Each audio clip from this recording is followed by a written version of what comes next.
Imaginez si je vous révélais que Max Verstappen vient de faire une demande qui pourrait transformer radicalement le destin de la Formule 1.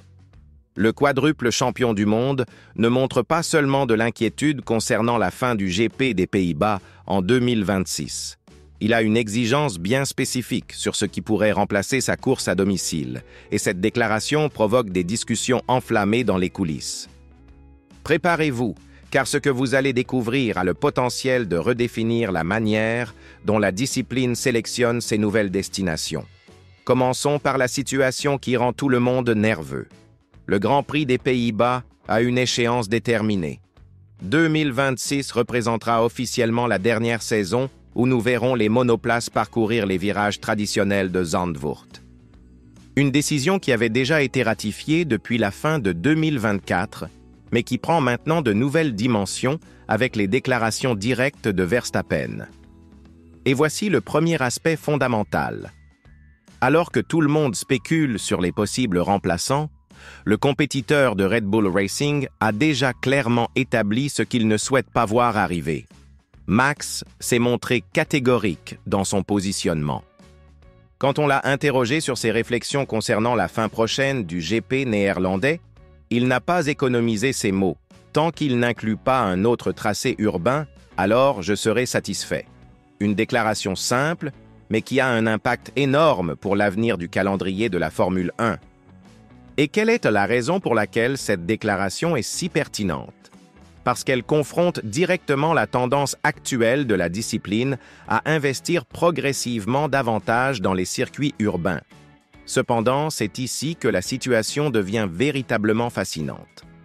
La Formule 1 contemporaine semble être totalement enchantée par les épreuves urbaines. Miami est arrivé en 2022, Las Vegas a débarqué en 2023 et l'Arabie Saoudite a déjà établi sa position dans le calendrier avec Jeddah. Comme si cela ne suffisait pas, le GP d'Espagne s'organise pour une transformation drastique. À partir de 2026, Barcelone sera remplacé par Madrid, où les compétiteurs affronteront un parcours urbain développé à proximité du centre d'exposition IFEMA. La question qui demeure est: Liberty Media est-elle prête à prendre en considération les préoccupations du quadruple champion du monde? Verstappen n'a pas caché un certain ton nostalgique en commentant la fin de sa course à domicile.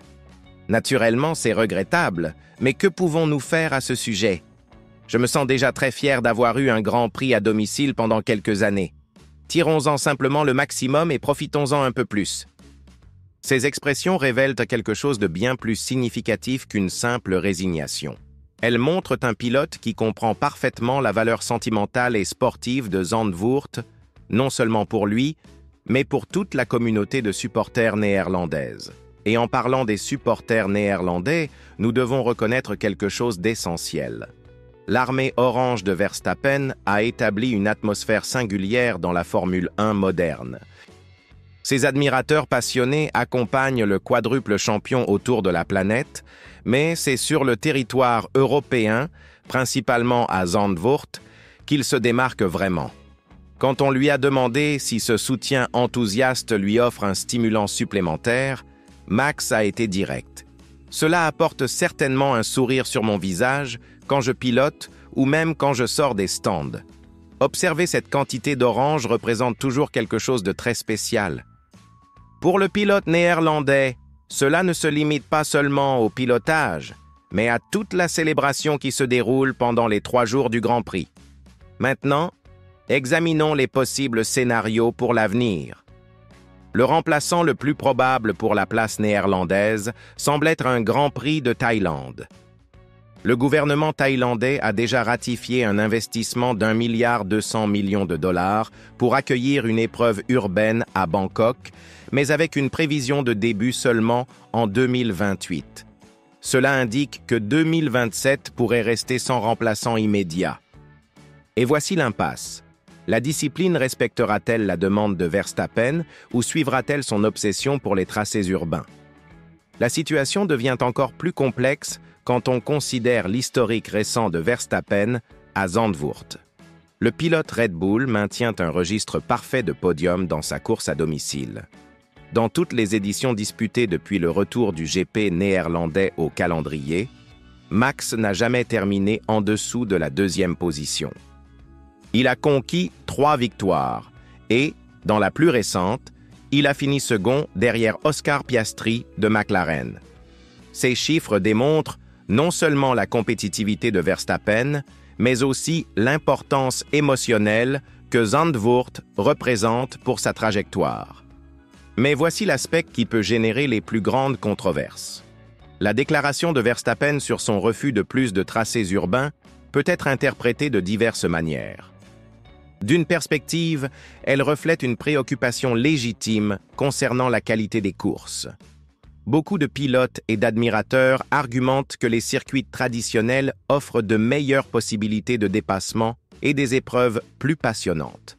D'une autre perspective, cette position confronte directement la stratégie commerciale de Liberty Media, qui voit dans les tracés urbains une opportunité d'étendre le marché de la Formule 1 vers de nouveaux territoires et audiences. La question essentielle qui émerge de cette situation concerne le pouvoir d'influence des pilotes dans les décisions de la Formule 1. Verstappen n'est pas simplement un compétiteur de plus sur la grille. Il représente le quadruple champion du monde en activité, l'une des plus grandes stars du sport et, possiblement, le principal responsable de la croissance de la popularité de la discipline ces dernières années. Ses opinions ont du poids, mais ce poids est-il suffisant pour influencer les décisions stratégiques à long terme de Liberty Media? Verstappen a également précisé que sa connexion avec Zandvoort transcende la Formule 1. Même quand la discipline ne sera plus présente sur le circuit néerlandais, il a déclaré que « c'est toujours une piste fantastique pour conduire n'importe quelle voiture et qu'il y retournera certainement ». Cette déclaration démontre l'affection authentique que le quadruple champion porte au tracé où il a construit certains de ses souvenirs les plus spéciaux dans la discipline. La position de Verstappen peut aussi être interprétée comme un avertissement sur la direction que prend la Formule 1. Si un pilote de son calibre ressent le besoin de se positionner publiquement contre la prolifération des tracés urbains, peut-être est-il temps pour la discipline de reconsidérer sa stratégie. Après tout, ce sont les pilotes qui affrontent les défis uniques de chaque parcours et leurs expériences devraient être prises en compte dans les décisions concernant l'avenir du calendrier. Le moment de cette déclaration est également significatif. Nous parlons d'une période où la Formule 1 tente d'équilibrer tradition et innovation, Europe et marché émergent, et qualité sportive avec opportunité commerciale. La position de Verstappen représente, d'une certaine manière, la voix des puristes du sport, qui valorisent les circuits traditionnels et l'essence compétitive de la discipline. Quand Verstappen a dit qu'il n'a aucune idée de comment le calendrier sera dans 2 ans, il était honnête concernant l'imprévisibilité de l'avenir de la Formule 1. Mais cette incertitude révèle aussi quelque chose de plus profond, l'absence de transparence et de dialogue entre la discipline et ses principaux protagonistes au moment de prendre des décisions sur de nouvelles destinations. La déclaration de Max Verstappen sur son refus de plus de tracés urbains dans le calendrier de la Formule 1 représente bien plus qu'une simple opinion personnelle. C'est une prise de position qui expose les tensions fondamentales que la discipline affronte dans son évolution. C'est la voix de quelqu'un qui connaît véritablement la différence entre piloter sur un circuit traditionnel et affronter les défis artificiels d'un parcours urbain. C'est la demande de quelqu'un qui comprend que l'essence de la Formule 1 ne peut pas être sacrifiée sur l'autel de l'expansion commerciale. La grande question maintenant est, Liberty Media est-elle prête à écouter? L'avenir de la discipline pourrait dépendre de cette réponse. Et vous, êtes-vous d'accord avec Verstappen ou pensez-vous que les tracés urbains représentent la bonne voie pour l'avenir de la Formule 1? Laissez votre opinion dans les commentaires et abonnez-vous à la chaîne pour ne manquer aucun développement de cette histoire qui promet d'échauffer encore plus les coulisses du paddock.